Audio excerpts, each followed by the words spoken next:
Hey there team, welcome back to the channel and welcome to my overview of Sons of the Forest. So I do reviews and overviews daily on the channel, and the overview is where I take a look at the first 2 hours of a game. You know, the Steam refund window. If Steam reckons you can make up your mind in that time, I kind of agree. So I look at the first 2 hours or so and render a bit of a soft verdict. Put it on the radar. It's a short punchy video under 10 minutes just to give you an idea that the game exists and what I sort of gently feel, and it helps me triage what I will and won't review going forward. Also uniquely, Sons of the Forest, when it was in early access, because it's just gone 1.0, I played a chunk of it with a group of friends. So this time around, I went back and had a look at the first couple of hours just solo, get a feel for the different experiences. Because here's the thing with The Forest before it and Sons of the Forest, I don't quite get it, which does miff me a little bit because I kind of pride myself on being a bit of a varied variety gamer. Like, I will play anything as long as it's good. It doesn't really matter what genre it is. And don't get me wrong, I'm not against having a sort of counter opinion against the mainstream sort of flow. And The Forest and Sons of the Forest, from what I understand, are kind of wildly heralded as being great games. I'll also be sparing with my footage as well. Spoilers are a big thing in these games, especially if you don't know anything about them.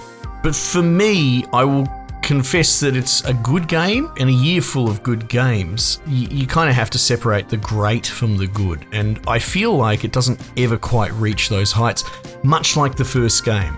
In fact, it's probably worth saying this is very much more of The Forest. So if you didn't like the first game, I really doubt this is going to change your mind. But if you're a big fan, I don't think there's any shortage of people that put hundreds of hours into this game, which blows my mind how you can possibly find hundreds of hours of content in the first game and probably this. But however, it seems to just attract a certain personality. I wonder if it's the base building aspect. Very broad strokes, the idea is that you kind of crash land on this forest. There's sort of a local tribal cannibal populace that has a unique sort of AI interaction, right? They don't just come at you blindly all out attacking. You know, they spend a few days potentially finding you depending on where you sort of land or set up on the island. You might evade them for a while and they sort of try and suss you out. So, you know, I don't want to give it away, but that's kind of one of the big shticks with it. But once it all sort of settles in, you give it enough time, the game does just degrade into kill anything that moves simulator. There are other twists and turns about the island. We'll just say it's not all it seems to be. And I guess it sort of reminds me in a way of things like Lost. You know, there is stuff going on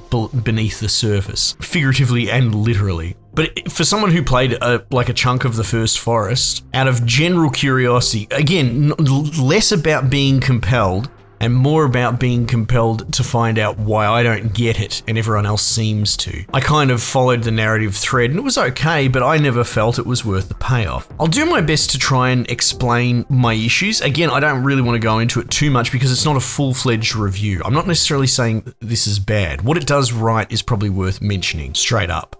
It's a very beautiful environment, atmospheric, it's all over it, it's nailed it. But I do find it to be kind of open and empty to its deficit, and I feel that's because they're sort of trying to go for I don't want to say procedural, but as in where you start, where you set up, like there is sort of an emergent open world quality to this, and yet it's still got like survival horror narrative components, and usually those two don't go together. It's usually one or the other. And what comes to mind is Winter Survival, which I just had a look at recently and I was pleasantly surprised.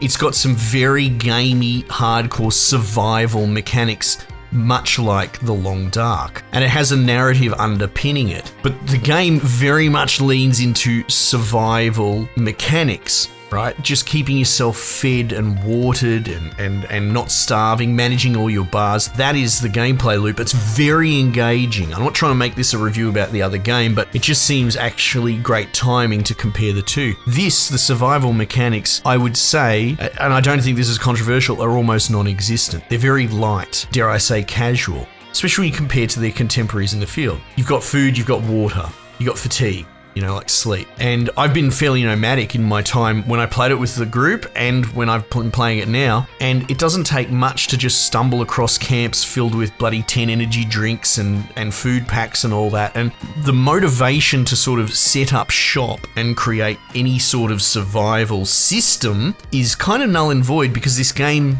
just feeds you essentially, and it makes that mechanic kind of redundant. I don't see how I'm possibly playing it wrong or anything like that. So you sort of see my confusion in that. Like, why are the mechanics in there when they're not even remotely something that you really need to engage with? You kind of eat and drink at the beginning of the day, but my inventory pack, which the gimmick is quite cool and it's carried over from the first game of having a tarp with all your crap on the thing, is already in 2 hours is comically full of just crap. Like there's no, I would say like something at the core of survival horror, you know, I love Resident Evils and all that, is inventory management and making every bullet count and all that. And I feel like I'm kind of almost overwhelmed by all the crap that I have. I think the idea is that this is supposed to be sort of a base builder, which it is kind of jarring when you boot the game up and you open up your little pad and you're like, oh, where am I? What am I doing? I've been in a crash. And you open up a book and it's got like 90 pages on different kind of bloody log cabins that you can build. I look at that and I go, why? Why would I do that? I'm making these lean-tos out of tarps fairly easily all over the place as sort of save points. I guess I could build a base, but the sort of impetus of this game is you've got like a GPS tracker with little bips and you got to try and, you know, follow the narrative. And it's dangerously close to sort of a walking sim with a couple of extra steps in between, at least as far as, like I said, your impetus, your compulsion for even playing the game. Go to this marker and explore it, and there'll be like a little set piece there. And so the game is really confused at the outset, and I feel okay saying that because I put like half a dozen hours into it in early access. I get an idea of the rhythm, and I played the first game, so it's very much that in common. So my position is it's very much the first game, and if you find, maybe I'm just the only person that doesn't get it, but if you do find yourself like that, you don't quite feel the compulsion, maybe you're not an absolute base builder. I have no interest in making giant fucking 10-story meatball structures in Minecraft, but I know there are people that do that, right? They turn it into a 40-hour-a-week day job of making crap inside video game arenas, and maybe that's what this is. Maybe that's what it attracts. But as far as the actual sort of game mechanics and the narrative compulsion, it's not really sort of structured in a way that synergizes with a kind of open world. Even something like Subnautica, right? That actually might be the closest example to close out on. There's a reason that's a big success. It's compelling. The carrot on the stick works. It makes you want to go forward. Whereas this is a little bit more, okay, I can build everything from the beginning. I can get some upgrades if I go to these bips, and I can get a little bit of, like, I can get a piece of paper if I go to this marker on my GPS that pushes the story forward. And while the story could be a 10 out of 10 greatest story ever, the mechanics that lead you to the breadcrumb trail are just simply not compelling enough. Anyway, I might get absolutely dragged for this. I'm not trying to bash it or anything, right? I'm trying to really unpack what it is I don't get about it. And it might just simply come down to there's a big chunk of the population that really like the idea of being stuck on an island with a bunch of cannibals and find that compelling. But if you're looking for sort of any of these moving parts done better, I could give you, and probably have given you, 5 different examples that do all the different parts of it better. Anyway, that's just my thoughts. Team Munches, leave it there for the time being. I'll catch you guys on the next one.